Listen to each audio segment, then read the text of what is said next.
insurance professionals get paid. You know, attorneys can't say, hey, we should review this every year, and then we go review it, and they say, okay, now I'm going to send you a bill for $70 or $200. And so they just don't review it. I mean, Ron probably never reviewed anything he did, and I know I didn't when I was in private practice. So. I bet every one of those wills that I wrote is still in effect after a long time.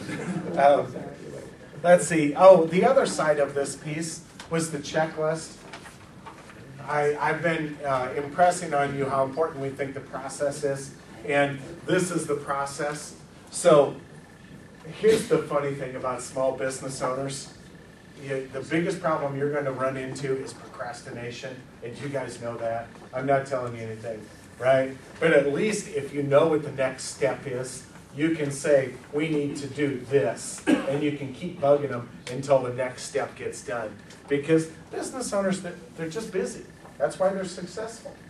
And they don't like to think about dying. They don't like to think they're wasting their time. If they're very busy, they have 70-hour work weeks, they'd like to spend their free time on the golf course or traveling or with family or something. And they don't always want to spend it with us. So we have to make sure that we at least are going in the right direction and use that checklist. I think you'll find it to be very valuable. The next piece in here is my favorite one personally. We call it the 6-question brochure. And of course, it is not in my packet. Do you guys have one that has 6 questions on it, I hope? Yes, I do. Good, okay. It's not in mine. Thank goodness, because I said it was my favorite, and that would have been bad. If you want to sit down with your client, knowing they're busy, knowing they have all these other things to do, you need something to disturb them into action. And you need something that's going to disturb them into action in 2 minutes or less. So you can go and say, hey, I want you to look at this. If you answer, I don't know to any of these 6 questions, we need to start talking about the succession plan for your business. And you can get it started that way. You can use it as a mailer if you're so inclined. Personally, I think I think it's hard to do a lot of advanced planning with cold calling and with just general mailing, but maybe you could mail it out to some of your current clients. The fact finder is in there as well. I think you'll see it's not terribly long. We tried to strike the balance here between the 25-page fact finder that gives us everything we need to make a good recommendation, but that nobody will ever fill out, right? And so we think we've reached the right balance. If you'll notice on the front page, we've got all the questions, the touchy-feely questions. And when we went out to producers, everybody said it was important that we get people emotionally invested in this right from the beginning. Because if you sit down with someone and you just say, start telling me everything about your business. Give me your balance sheet. Give me your income statement. Do all of these things. And if there's no trust, no reason for them to understand that they should even bother, they're not going to want to do it. So we put those questions up front, and we think it gives you an opportunity to get them emotionally invested, number one. But number two, that helps get the conversation started to find out that the son-in-law's a bum, or that the daughter maybe can't run the business, right?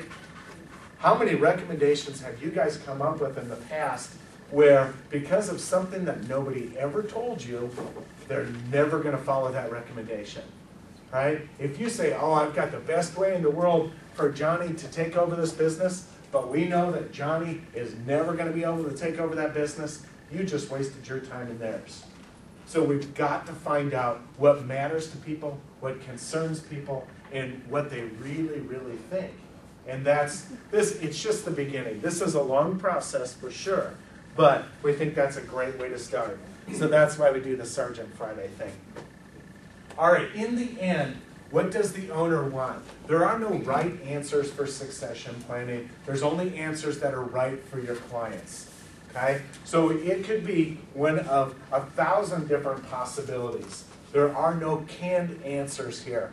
But things tend to fall in these categories. We know that most owners are either going to want children or family to own the business, okay? In which case we're going to have to manage some of these other things like keeping our management in place. so that the kids have a business to take over. We are going to have to talk about things like estate equalization, so the other kids who don't get the business are going to get something as well. Manage all those. Maybe they'll keep the ownership but transfer operation. If you can do that, that's the greatest deal in the world. If you can own your small business but not show up and work it and still get income, that's a great deal.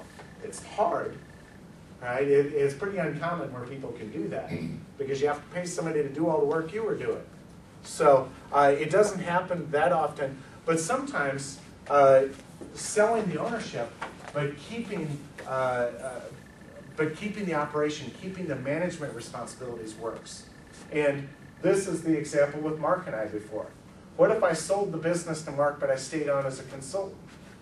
What would that do for Mark? It would keep the clients coming to us until the transition was complete, number one. But number two, what does it do for me? Other than make my business more valuable, it helps me generate that post-retirement income that we were so worried about. If I'm going to stay on as a management consultant for 5 years, and he is going to pay me enough to do that, then I've got 5 more years to let my investments simmer, and I don't have to have as big a pot of money going into retirement. So it's a wonderful opportunity.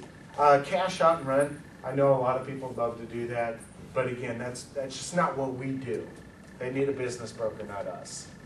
Maybe they want to reward key employees with ownership opportunities, or maybe they want to do some charitable giving. Charitable giving, I think, is interesting. Everybody loves it when they hear about all the great tax benefits, but in the end, how many people actually do it? You know, it sounds like a great thing, but then eventually they say, but I am giving away my business, aren't I? So we don't see many people actually use that in this area. So health questions. This was the big dilemma that we had when we made the fact finder. There's one camp that says, if you ask the health question, is that going to color your recommendations unfairly? If they say, I'm a smoker, I had a heart attack, or is it going to make you stop working for them if you don't think you can provide product for them? And the other camp said that if you don't ask that, you can never make a decent recommendation, right? So the answer, what we ended up doing, not to sound chicken, but we didn't put a health question in there because we thought whatever your process is fine. We had a broker make what I thought was a great suggestion, which is he said that the question he asks is, do you have any health conditions that would affect my recommendations for the transfer of your business? I thought that was a wonderful question. If that's the right question for you, it's free. So enjoy it. But that's all about your process. I don't have a good recommendation. I don't think there's a right answer. I don't think there's a wrong answer. It's just how you do business. Now, when you fill out the fact finder and get it over to Flynn, and Flynn gets it to us, then we start working on the recommendations. Obviously, we're going to come back to them. We do our very best to ask all the questions we need, so we're not coming back to you to go back to the client 20 times, which is frustrating for you and frustrating for the client. We will do our best to manage that, but the reason that Flynn Associates is so important here is not just because they're your access to the carriers, but because at some point somebody has to figure out where is the best non-qualified deferred comp carrier. Who's going to be the best for the 412E3 if you're going to do that? And that's the great service that they can provide, and they can help us shape our recommendations as well. So you will get back what is in here. There's 2 sample recommendations. One short, one is long. If your client is prepared to take an elaborate recommendation, we can make something like this. But let's be honest, you will go out to some people who really only need to pass the business by will to their kids and some estate equalization, and that's the complete fact finder. And you give them the 5-page recommendations, it's going in the drawer and it's not coming out, right? But on the other hand, there are some people who really have some elaborate planning needs. So we wanted to show you guys that we can do both of those, and we just need to know from you which is going to be